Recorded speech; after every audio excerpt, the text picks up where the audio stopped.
Carta de Paulo aos Gálatas. Capítulo 2.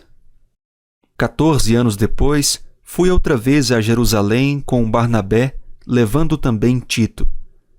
Fui em obediência a uma revelação, e lhes apresentei o evangelho que prego aos gentios. Mas isso fiz em particular aos que pareciam de maior influência, para não correr ou ter corrido em vão.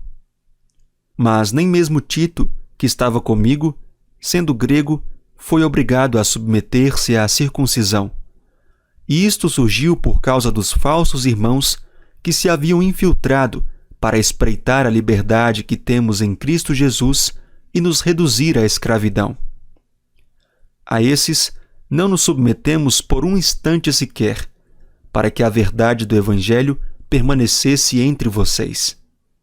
E quanto àqueles que pareciam ser alguma coisa, o que eles foram no passado não me interessa. Deus não aceita a aparência do homem. Esses, digo, que pareciam ser de maior influência, nada me acrescentaram. Pelo contrário, quando viram que me havia sido confiado o evangelho da incircuncisão, assim como a Pedro foi confiado o evangelho da circuncisão, pois aquele que operou eficazmente em Pedro para o apostolado da circuncisão, também operou eficazmente em mim para com os gentios.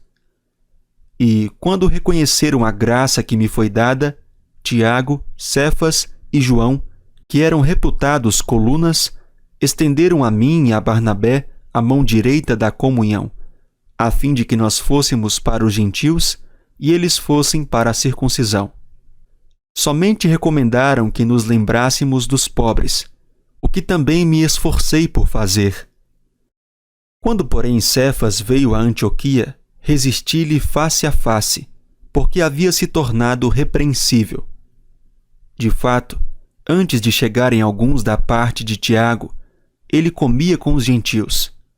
Quando, porém, chegaram, começou a afastar-se e, por fim, separou-se, temendo-os da circuncisão.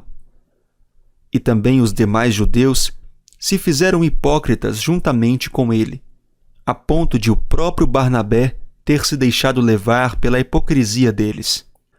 Quando, porém, vi que não procediam corretamente, segundo a verdade do Evangelho, eu disse a Cefas, na presença de todos: se você que é judeu, vive como gentio e não como judeu, por que quer obrigar os gentios a viverem como judeus?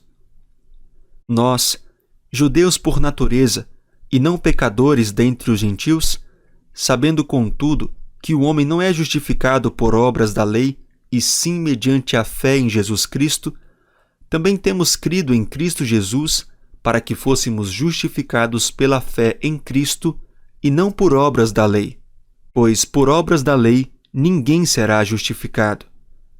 Mas, se nós, procurando ser justificados em Cristo, fomos também achados pecadores, será que isto significa que Cristo é ministro do pecado? De modo nenhum. Porque se volto a edificar aquilo que destruí, a mim mesmo constituo transgressor. Porque eu, mediante a própria lei, morri para a lei, a fim de viver para Deus. Estou crucificado com Cristo. Logo já não sou eu quem vive, mas Cristo vive em mim. E esse viver que agora tenho na carne, vivo pela fé no Filho de Deus, que me amou e se entregou por mim. Não anulo a graça de Deus, pois se a justiça é mediante a lei, segue-se que Cristo morreu em vão.